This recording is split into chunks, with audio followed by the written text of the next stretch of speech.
मंगल को आज बाजार में अमंगल हो गया है। रुपया ऐसा लुढ़का कि 66 के पार निकल गया और जानकार तो यह भी कह रहे हैं कि 70, 72 या फिर 75 तक भी जा सकता है। रुपया गिरा तो ऐसा गिरा कि बाजार को भी साथ ले गया। सेंसेक्स का 600 पॉइंट ऐसे के ऐसे निकल गया। वहीं निफ्टी के शेयरों में ही निवेशकों के तकरीबन 1.25 लाख करोड़ रुपए का मार्केट कैपिटलाइजेशन उड़ गया। अब लोगों में डर ऐसा है कि करे तो क्या करें, चारों तरफ घबराहट है। सेंसेक्स 18,000 और निफ्टी 5300 के भी नीचे लुढ़क गया, लेकिन पता नहीं है कि यह गिरावट आखिर कब थमेगी। क्या अभी और अमंगल होना बाकी है? नमस्कार, मैं हूं अनिल सिंघवी। इस खास चर्चा में आप सबका स्वागत है।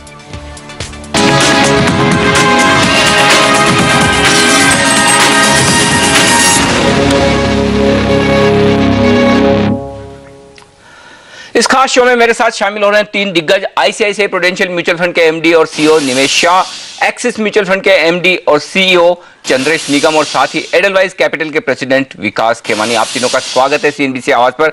सबसे पहले शुरुआत चंद्रेश आपके साथ करना चाहूंगा, क्योंकि जिस तरह से आज बाजारों में तेज गिरावट दिखी है, काफी पैनिक दिखा है, बहुत तेजी से रुपए के साथ साथ बाजार गिरते हुए दिखे। चंद्रेश, आपकी राय में अब बाजार में क्या डायरेक्शन दिख रहा है? पहले ये बताइए कि बाजार में इस कमजोरी की, इस पैनिक की क्या वजह आप समझते हैं?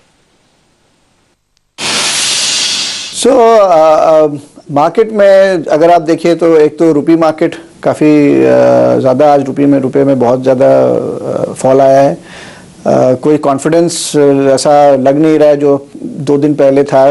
रुपी जो है 65 से नीचे लाके 63 लेवल पे आ गया है, फिर से उसमें फॉल देखा जा रहा है। फॉरेन इन्वेस्टर्स जो लास्ट 2-3 दिन से भी कंटिन्यूड सेलिंग कर रहे हैं। बाजार थोड़ा नीचे जाके काफ़ी ऊपर 3-4% की उसमें मूव ऊपर आई थी, बट उसके साथ भी फॉरेन इन्वेस्टर्स जो है कंटिन्यूस सेलिंग कर रहे हैं।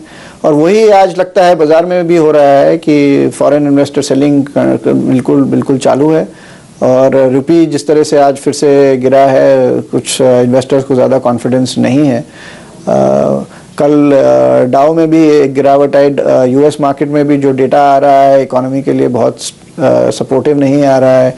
सो ओवरऑल आई थिंक अभी इस वक्त जो है रिस्क एसेट क्लासेस में से पैसा निकल ही रहा है। एक रिस्क ऑफ ट्रेड चालू है जो मई से ही चालू है, वो कंटिन्यू हो रहा है। विकास, क्या रुपए की कमजोरी ज्यादातर जिम्मेदार है इस तेज गिरावट के पीछे, या फिर आपको इस वक्त हालात ग्लोबली और लोकली दोनों ही तरह से काफी खराब दिख रहे हैं? अनिल जी, आई थिंक इसमें जो रुपये की जो एकदम शार्प गिरावट हो रही है उसकी वजह से एक मार्केट में पैनिक की सिचुएशन बनी हुई है। एक तो जो पूरे इमर्जिंग मार्केट के तरफ का वीकनेस है वो है, दूसरा इंडिया पर्टिकुलरली आप देखेंगे तो इसमें 2 सिचुएशन। एक तो ग्लोबल मार्केट के वजह से करेंसी गिर रही है, दूसरी आई थिंक कुछ जो लोकल कारणों की वजह से करेंसी गिर रही है। तो ये एक सेंस ऑफ पैनिक मार्केट में क्रिएट कर रही है। सरकार कुछ कदम ले रही है और उस कदम का इफेक्ट भी इसके ऊपर नहीं हो रहा, तो इस तरह से एक सरकार भी लाचार नजर आ रही है। तो ये जो एक सिचुएशन करंटली है अमंग्स वीक इकोनॉमिक फंडामेंटल्स, ये मार्केट पार्टिसिपेंट में पैनिक क्रिएट कर रही है कि सरकार भी कुछ नहीं कर पा रही है तो आगे क्या होगा। जब इस तरह की सिचुएशन बन जाती है तो मार्केट में पैनिक सिचुएशन ज्यादा हो जाता है और उसमें फंडामेंटल्स इतने वीक है या नहीं है ये सिचुएशन बहुत ज्यादा मायने नहीं रख जाती है। जबकि मैक्रो फंडामेंटल्स काफी हद तक वीक हैं, ग्रोथ नहीं आ रही है, ग्रोथ धीरे धीरे कम हो रही है, कोई एक आगे सुधार की परिस्थिति नजर नहीं आ रही है। तो एक तो आगे सुधार की परिस्थिति नजर नहीं आ रही है, दूसरा सरकार लाचार नजर आ रही है। तो ये सिचुएशन एक मार्केट में पैनिक क्रिएट कर रही है। और जैसा कि देख रहे हैं कुछ समय even foreign institutional investor are also selling in the market. So ये एंड अभी जो सेलिंग हो रही है वो कम अमाउंट के सेलिंग पे भी जो फॉल है वो ज्यादा दिख रहा है, क्योंकि मार्केट में डेप्थ कम है, बायर्स की कमी है। तो ऐसा नहीं कि कोई बहुत बड़े अमाउंट की सेलिंग हो रही है, बट ये जो छोटा अमाउंट भी मार्केट में इंपैक्ट ज्यादा कर रहा है गिवन द करंट सिचुएशन। सो ये एक जो सिचुएशन है सारी तरफ से फैक्टर बने हुए हैं जिसकी वजह से मार्केट एक काफी पैनिक की सिचुएशन में बना हुआ है। निमेश भाई, ऐसे में क्या लगता है इतनी तेज गिरावट हो जाने के बावजूद आगे भी भारतीय बाजारों में कमजोरी बरकरार रहेगी और एफआईज का सेलिंग प्रेशर बना रहेगा? देखो, अगर हमने इतने सालों से हमको एफआईआई का पैसा अंदर आया है, बहुत अच्छा पैसा भारत के अंदर आया है इतने सालों से, पर एक कॉन्ट्रडिक्शंस है यहाँ पे। जब हमारी current account deficit almost 16 last 1.5 साल से है, हमारी पर मंथ अगर लास्ट ईयर की करंट अकाउंट डेफिसिट देखे तो 16 बिलियन, ट्रेड डेफिसिट देखे तो अराउंड $16 बिलियन थी हर महीने की। और आज जबकि वो कम होके $12 बिलियन पे आ गई है। सो मेरे हिसाब से करंट अकाउंट डेफिसिट कम हो गया है। फिस्कल डेफिसिट एफएम ने हमको बहुत क्लियर बोला है कि 4.8 या 4.9 का क्लियर उन्होंने इंडिकेशन दिया है। इन्फ्लेशन जब कंट्रोल में आ रहा है, जब ये तीनों चीज बुरी थी तब भारत में पैसे आ रहे थे, और अभी जब ये तीनों चीज सही हो रही है तब भारत से थोड़े बहुत पैसे तो जा सकने की उम्मीद है। तो अगर ये थोड़े पैसे अगर बाहर जाएंगे तो शायद बाजार में कोई टेम्पररी गिरावट आ सकती है। Should we use that गिरावट as an opportunity or should we use that as to get panic? It is up to us. That is what I'll put it. So whether I am not concerned, अगर गिरावट आती है, यहां से भी अगर आगे गिरावट आती है, it might happen. और देखो क्वालिटी ऑफ गिरावट में एक अच्छा पॉइंट देना चाहूंगा कि हमारी अगर निफ्टी में 50 कंपनी है, उसमें से 10 से 12 company are at a very high P, और बाकी की अगर 35 कंपनी होगी वो बहुत लो पीई पे है, तो उसमें तो गिरावट के अनुमान बहुत कम है। जो ऑलरेडी गिरा हुआ है, जो ऑलरेडी सिंगल डिजिट पीई में है, वो कितना गिरेगा। पर अगर हमारे कोई एफएमसीजी सेक्टर है या कोई ऐसे सेक्टर है जिसका पी रेशियो बहुत हाई है, और अगर वो गिरने से बाजार टूटता है, तो I will not be that concern, because वो तो गिरना ही है। वो कुछ स्पेसिफिक कंपनीज है जो क्वालिटी स्टॉक्स है, जिनके क्वालिटी बिजनेसेस है, अगर उसमें थोड़ी गिरावट आती है तो हमको इतना चिंता नहीं करना चाहिए उसका, क्योंकि वो गिरावट तो आनी है आज नहीं तो कल। अगर कोई कंपनी 35 और 40 के पीई पे है, वो करेक्ट होकर 25 के पीई पे आ जाती है, तो उससे जो गिरावट आती है सेंसेक्स में, उसकी चिंता मैं नहीं करूंगा। लेकिन चंद्रेश, जैसा आप कह रहे थे कि एफआईज की तरफ से बिकवाली का दबाव है और एफआईज नेगेटिव हो रहे हैं हिंदुस्तान के बाजारों में, क्या लगता है आपको यहां से भी बाजार में और कितनी गिरावट हो सकती है? तो एक चीज मैं यहाँ कहना चाहूंगा कि जितने भी वर्ल्ड में जो रिस्की एसेट क्लासेस जिनको हम बोलते हैं, चाहे वो कमोडिटी मार्केट हो, चाहे इमर्जिंग मार्केट के इक्विटी मार्केट्स हो, या इमर्जिंग मार्केट के बॉन्ड मार्केट हो, इनका काफ़ी कुछ मूवमेंट जो है यूएस 10 ईयर से लिंक्ड है। अगर वो यूएस 10 ईयर रेट ऊपर जाता है तो ये सब मार्केट्स खराब करते हैं, और अगर वो रेट नीचे जाता है तो फिर एक वो रिस्क ऑन ट्रेड शुरू हो जाती है, जिसमें पैसा जो है ये सब कमोडिटी मार्केट्स और इक्विटी मार्केट्स में आना शुरू हो जाता है। तो क्वेश्चन अभी ये है कि वो यील्ड अब किधर जाएगी। लास्ट 3 महीने में ये यील्ड 1.6% से 2.8-2.9% तक आ गई है। अगर ये जो टेपर की बात है, जो यूएस में जो बॉन्ड बाइंग चल रही है फेड की, अगर उसमें कमी होती है तो एक डर है कि ये जो यील्ड है ये 2.9-2.8 जो चल रही है, ये भी 3% के ऊपर जा सकती है। अगर ऐसा माहौल रहा तो फॉरेनर इन्वेस्टर्स की सेलिंग एक्सपेक्ट करी जा सकती है। पर मेरा मानना ये है कि शायद ये सेलिंग ऑलरेडी उस एंटिसिपेशन में हो गई है, और क्योंकि यूएस मार्केट्स का भी इकोनॉमिक डेटा बहुत अच्छा नहीं आ रहा है, एक बार या तो ये टेपर कम होगा या ज़्यादा लंबा नहीं चलेगा, और उस वजह से एक स्टेबिलिटी मार्केट में आनी चाहिए। चलिए, तो उम्मीद की जाए कि बाजार में स्टेबिलिटी लौटेगी। लेकिन स्टेबिलिटी लौटेगी तो क्या कहीं कोई खरीदारी के मौके हैं? यदि हाँ तो कहां पर और क्या खरीदा जाए? कहां आपके लिए बनेंगे निवेश के मौके? बताएंगे इस बाजार में एक छोटे से ब्रेक के बाद।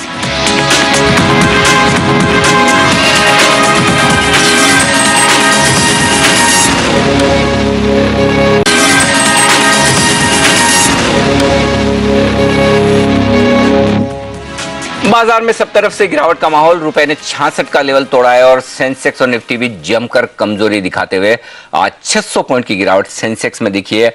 बॉन्ड यील्ड्स काफी तेजी से बढ़ते हुए दिख रहे हैं, तो हर तरफ इन्वेस्टर्स को नुकसान ही नुकसान होता हुआ दिख रहा है। हमारे साथ हमारे 3 खास मेहमान हैं, चंद्रेश निगम, निमेश शाह और विकास खेमानी, इस चर्चा में बातचीत करने के लिए। विकास, आपसे जानना चाहता हूं बैंकिंग शेयरों के बारे में। आप लगातार बैंकिंग शेयरों पर बेरिश थे, और पिछली बार भी जब मेरी बात हुई आपका ये कहना था कि एसेट क्वालिटी को लेकर काफी चिंताएं हैं और काफी दिक्कतें रहेगी, और वो दिक्कतें साफ तौर पर दिख रही है जिस तरह से बैंकिंग शेयर करेक्ट होते हुए दिख रहे हैं। लेकिन क्या आपको लगता है कि बैंक्स में यहां से भी अब भी और ज्यादा अच्छी खासी कमजोरी हो सकती है? अनिल जी, ये आई थिंक करंट सिचुएशन को देखते हुए जब तक सिचुएशन में कोई सुधार नहीं हो, मेरा ये मानना है कि उसको ऊपर प्रीएम्प्ट करना ठीक बात नहीं है। क्योंकि क्या होगा कि एवरी टाइम अपने को लगता है कि ये particular price is an attractive price, but after some point time you realise market falls further. Asset quality issue is right now very important and it will continue to remain there, because आप देखेंगे तो GDP growth लगातार गिरते जा रही है, industrial production की दर गिरते जा रही है। तो जब तक इन बेसिक चीज़ों में कोई सुधार नहीं हो जाता है और तीसरी बात है कि इंटरेस्ट रेट में थोड़ा बहुत गिरावट की बात नहीं बनती है, तब तक मुझे लगता नहीं कि एसेट क्वालिटी पे बहुत कोई सुधार होना बाकी है, नजर आ सकता है। ऑन द कॉन्ट्रेरी, अगर इफ करंट सिचुएशन कंटिन्यूज तो आप देखेंगे उसमें फर्दर डिटीरियरेशन होगा और क्वार्टरली नंबर आने वाले हैं वो शायद और खराब हो जाए। I would be very worried about the coming quarterly earnings given the fact that interest rates have gone up. So उस पर क्या इम्पैक्ट होगा वो देखना बहुत मीनिंगफुल रहेगा। तो उसमें कितना फैक्टर इन किया है, कितना मार्केट ने ऑलरेडी फैक्टर इन नहीं किया है, वो कहना मुझे मुश्किल है। बट मेरे ख्याल से बैंकिंग शेयरों में तभी इन्वेस्ट करना चाहिए जब एक डायरेक्शन ऑफ इम्प्रूवमेंट बिकम थोड़ा क्लियर। दूसरी बात, अगर बैंकिंग शेयरों में कुछ देखना हो तो आई थिंक कुछ हाई क्वालिटी स्टॉक्स ऐसे हैं जिनके अंदर एसेट क्वालिटी का इश्यू नहीं है, जैसे HDFC बैंक वगैरह हुआ। ये ऐसे मार्केट में काफी करेक्शन आ रहा है और आ सकता है, तो उन स्टॉक्स में एक छोटा छोटा एक्सपोजर लिया जा सकता है, वो भी एक मीडियम से लॉन्ग टर्म पर्सपेक्टिव रख के, क्योंकि उनमें जो करेक्शन हो रहा है वो करेक्शन दूसरे बैंकों शेयरों के साथ साथ में करेक्शन हो रहा है, वो कोई स्टॉक स्पेसिफिक में करेक्शन नहीं है।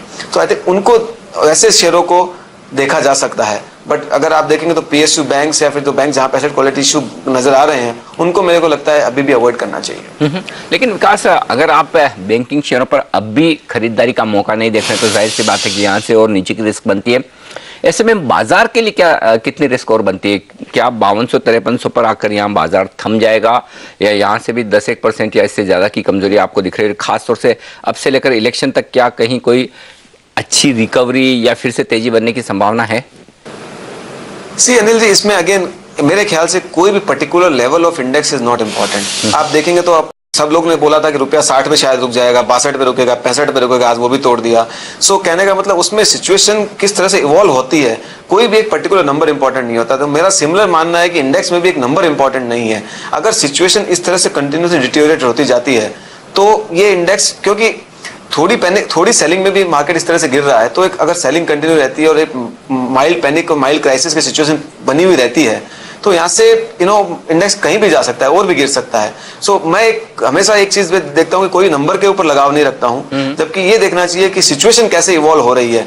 अभी जो पैनिक की सिचुएशन बनी हुई है उसमें कोई सुधार नहीं हो रहा है, सरकार एक तरह से सॉर्ट ऑफ इफेक्टिव नजर नहीं आ रही है, काफी एक्शन लिए जा रहे हैं, उन एक्शन का इम्पैक्ट कब होगा, कहाँ होगा, आई थिंक ये इवॉल्विंग सिचुएशन मुझे लगता है देखते देखते आगे कुछ काम करना चाहिए। अभी मुझे इंडिकेशन नहीं लग रहा है कि मार्केट में प्रीएम्प्ट करके कुछ बाइंग करना चाहिए। मार्केट में मुझे लगता है कि यहाँ पे और गिरावट आ सकती है, emerging market in general under pressure है, तो उस चीज का मुझे कोई, और इंडिया पर्टिकुलरली काफी चीजें अभी भी प्रेशर में है, और जिस हिसाब से जिस दर से रुपया गिर रहा है ये खाली पैनिक को बढ़ाया ही जा रहा है। सो मुझे लगता है कि वहां पे अगर कोई स्टेबिलिटी आएगी और एक स्टेबल माहौल बनेगा तो मार्केट में कुछ बॉटम आउट बनता हुआ नजर आ रहा है। अभी मुझे ऐसा कोई सिचुएशन नहीं लग रहा है कि जहां पे कहा जा सकता है कि मार्केट जल्दी ही या ये लेवल पे बॉटम आउट बन जाएगा। तो फिलहाल बाजार में कमजोरी आगे रहेगी और खरीदारी के लिए कुछ पॉजिटिव ट्रिगर्स का इंतजार करना पड़ेगा। लेकिन निमेश भाई, आपसे ये जानना चाहता हूँ, क्या आपको इस तरह की गिरावट में खरीदारी के मौके दिख रहे हैं? हम तो बोलते, मैंने लास्ट टाइम आया था, मैं लास्ट 3 टाइम से जब भी CNBC आवाज पे आता हूं तभी मैं यही बोलता हूं, जब भी कमजोरी आएगी तभी वैल्यू इन्वेस्टर्स के लिए बहुत ही अच्छा मौका है। तो value investing is the way to go. There are lots and lots of quality companies which are available at single digit PE ratios. Whenever investors have invested in that kind of environment over a period of time, they have made decent money. So again, at the cost of sounding as if I'm advertising my fund, हमारा जो value fund है ICICI prudential discovery fund, जब market गिरता है तभी उसमें डालना चाहिए किसी को भी, ऐसा हमको लगता है। विकास, चूंकि आप ये कह रहे हैं कि अभी नहीं खरीदना है, देखेंगे कब माहौल बदलता हुआ है, तो वो क्या 1 या 2 चीजें ऐसी होगी जिन्हें देखकर आप डिसाइड करेंगे कि हाँ, अब बाजार में कोई भी लेवल हो, इस लेवल पर तो अब पैसा लगाना शुरू कर देना चाहिए? वो क्या ट्रिगर्स होंगे? आई थिंक अनिल जी, कुछ मैक्रो इंडिकेटर्स हैं, जैसे आई थिंक रुपया स्टेबलाइज होता है। आई एम नॉट सेइंग कि यहाँ से बहुत सिग्निफिकेंट अप्रिसिएशन हो, बट एक स्टेबलाइज हो जाए। आई थिंक इंडस्ट्रियल प्रोडक्शन की जो रेट है वो थोड़ी इंप्रूव हो, GDP ग्रोथ में थोड़ा इंप्रूवमेंट हो, इंटरेस्ट रेट नीचे आने का माहौल बने, तब जाके लगता है कि कोई एक यहाँ से थोड़ा सुधार की सिचुएशन बन सकती है। करंटली ऐसी कोई सिचुएशन बन नहीं रही है ना, जैसा चंद्रेश ने पहले बताया कि अभी US treasury also, US 10 year also is going up. So अगर 2008 के पहले US 10 year used to trade between 3.5 to 4%, so 2008 की क्राइसिस के पहले के लेवल पे जा सकता है, ऐसी कोई बात नहीं कि नहीं जा सकता। तो वहां पे जाएगा तो उसका इंपैक्ट जरूर इमर्जिंग मार्केट्स पे आएगा।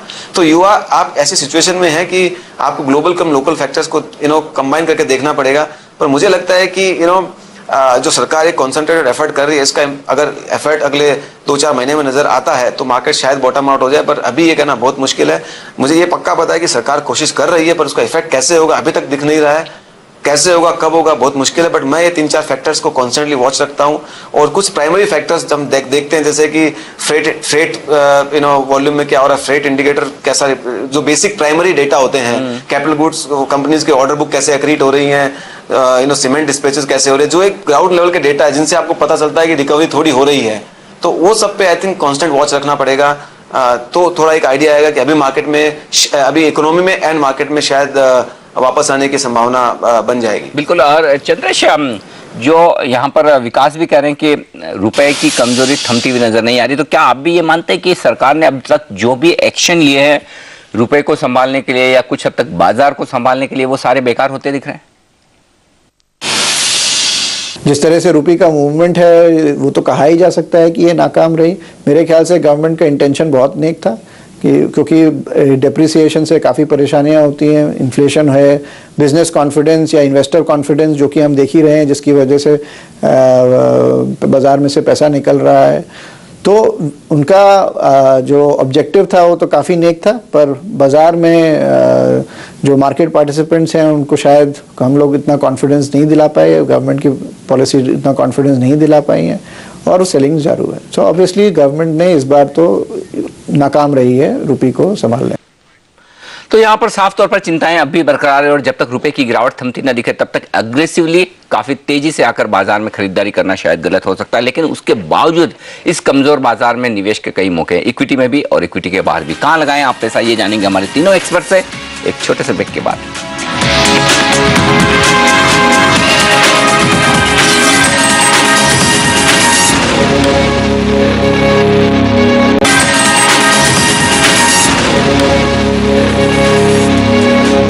मंगलवार को शेयर बाजारों में दिखा जबरदस्त अमंगल, और न सिर्फ शेयर बाजारों में बल्कि करेंसी मार्केट और बॉन्ड मार्केट में भी जबरदस्त गिरावट का माहौल। हमारे साथ हमारे 3 दिग्गज एक्सपर्ट्स हैं, निमेश शाह, चंद्रेश निगम और विकास खेमानी। निमेश भाई, यहाँ पर इक्विटी के लिहाज से आपसे पूछना चाहता हूँ, चूंकि आप कह भी रहे थे कि वैल्यू इन्वेस्टिंग करनी चाहिए, तो वैल्यूएशंस के लिहाज से और आगे के बाजार के आउटलुक के लिहाज से कौन से सेक्टर्स आपको इस वक्त अच्छे लग रहे हैं? मुझे सेक्टर से ज्यादा, थोड़े टाइम पहले आके मैं बोलता था कि मुझे टेक्नोलॉजी अच्छा लगता है या मेटल्स अच्छा लगता है, वो सेक्टर शायद रन अप हो गए हैं। So I am now it is not a top down approach to investing, right now it is bottom up approach to investing, where in every sector you have got companies which one can buy at very reasonable rates. So while I have always said that we have always been anti-consumption since last 1.5 years, और मैं CNBC आवाज पे at least 5 बार आके मैंने बोला है कि मुझे कंजम्पशन सेक्टर उतना अच्छा नहीं लगता है, मुझे टेक्नोलॉजी सेक्टर पहले भी अच्छा जो भी एक्सपोर्ट करती है वो सारी कंपनीज अच्छी है। हमारा एक फंड है जो केवल एक्सपोर्ट कंपनीज में ही इन्वेस्ट करता है, ICICI प्रूडेंशियल सर्विसेज फंड। इस टाइप के फंड्स, उसमें जो वो टाइप ऑफ फंड्स मुझे अच्छे लगते हैं। So whether it is technology, whether it is metals, whether it is pharma, which are at reasonable valuation, especially on the mid cap side. Sir आप सेक्टर बोल रहे हैं, मैं बोलता हूँ पूरा मिड कैप देखिए, अपॉर्चुनिटीज दिख रही है। अगर आपको 3 साल वेट करने का टाइम है, mid cap sector is the sector to be in. The difference between large cap and mid cap is at a very good, is quite good, and we love that sector right now. लेकिन विकास, IT share या फिर कोई और ऐसे sectors हैं जहां पर आपको लगता है कि इस वक्त निवेश किया जा सकता है? So I think information technology is definitely a sector जहाँ पे यहाँ से काफ़ी promising expectations है। एक तो US ग्रोथ और डेवलप मार्केट में जो ग्रोथ आ रही है, उसमें वॉल्यूम ग्रोथ का जो एक स्लो डाउन का माहौल बना हुआ था वो वापस आ रहा है। दूसरा करेंसी हेल्प करता है।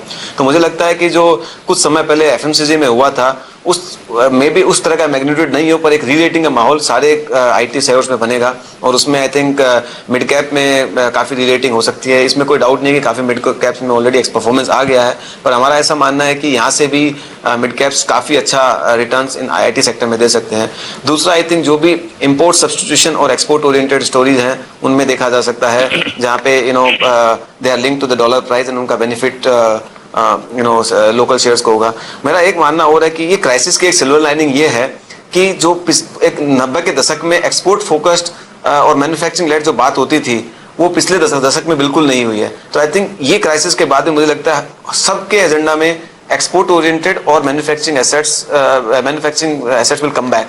सो मुझे लगता है अगली जो तेजी जब भी माहौल बनेगा वो export oriented and manufacturing led assets के अंदर और कंपनीज के अंदर होगी। एंड उसके अंदर आई थिंक जैसा कि निमेश भी बता रहे हैं कि काफ़ी कंपनियां हैं, मिड कैप में भी काफ़ी कंपनियां हैं, पर इसके लिए खाली एक इतना ही कहना चाहूँगा कि आपको 3 से 5 साल का व्यू लेना पड़ेगा। हो सकता है एक छोटे समय में अगले समय में जैसे क्राइसिस की सिचुएशन अगर बनी हुई रहती है तो हो सकता है करेक्शन आना है, तो आई थिंक वो रिस्क को मैनेज करते हुए चलना बहुत जरूरी है। बाकी अपॉर्चुनिटीज बहुत है। आई थिंक इंफ्रास्ट्रक्चर स्पेस में कुछ कंपनियां जिनके कैश फ्लोज अच्छे हैं उनमें वैल्यूएशन काफी कम हो गया है, तो उनमें भी आप देख सकते हो। तो इंडिविजुअल बॉटम अप पिकिंग के लिए काफी अपॉर्चुनिटीज है, पर उनके लिए खाली इतना ही है कि मैक्रो का उनका इम्पैक्ट शॉर्ट टर्म में क्या होगा और क्या आप अगले 3 से 6 महीने के डाउन साइड के ऊपर बैठ सकते हैं, वो एक ध्यान में रखते हुए आई थिंक काम किया जा सकता है। बिल्कुल, यानी कि कुछ अच्छी कंपनियां हैं जहां पर कैश फ्लो काफी बेहतर है और उन पर आपकी इस वक्त नजर होनी चाहिए और वहां पर पैसे लगाने के आपको मौके देखने चाहिए। आईटी और दूसरी एक्सपोर्ट रिलेटेड कंपनियां जिन्हें डॉलर की मजबूती और रुपए की कमजोरी से फायदा होता है वहां पर धीरे धीरे पैसा लगाने का मौका है। और दूसरा ये कि जो पिटे हुए शेयर हैं जहां पर वैल्यूएशंस अच्छे हैं और कंपनियों का कारोबार ठीक है लेकिन सिर्फ देश के इकोनॉमिक हालात खराब है इस वजह से वो कंपनियां पिटती दिख रही है, वहां पर भी पैसा लगाया जा सकता है। हमारे तीनों एक्सपर्ट से विदा लेने का वक्त है। चंद्रेश निगम, निमेश शाह और विकास खेमानी, आप तीनों का बहुत बहुत शुक्रिया CNBC आवाज़ के लिए इस खास चर्चा में आज अपनी राय देने के लिए। इस खास शो में मुझे दीजिए इजाजत, बने रहिए हमारे साथ CNBC आवाज़ पर। नमस्कार।